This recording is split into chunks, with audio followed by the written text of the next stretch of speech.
Hai teman-teman, hari ini kita sembang lagi. Sembang tentang tabung penyakit kronik, ya. Ramai orang tak faham tentang kepentingan tabung penyakit kronik. Dan mereka fikir selagi mereka ada medical card, dah cukup.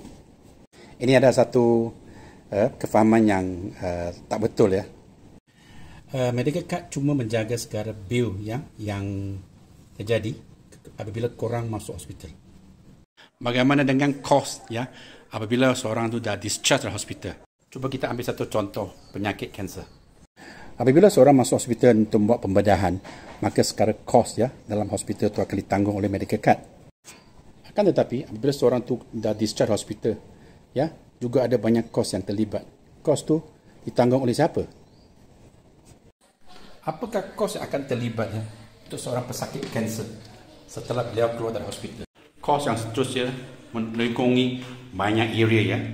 Satu area ialah kos rawatan seterusnya, ya, yang beliau terpaksa jalani. Dan juga beliau terpaksa mungkin makan banyak suplemen. Dan itu melibatkan kos yang banyak juga. Dan juga banyak-banyak rawatan sampingan. Dan kos-kos ini tidak akan ditanggung oleh medical card.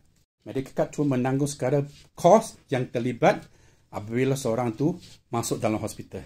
Bila dia dah keluar, dia tak kawal lagi dah. Ya, jadi kos ini terpaksa ditanggung oleh benda lain, kan? Dan dia akan ditanggung oleh tabung penyakit kronik.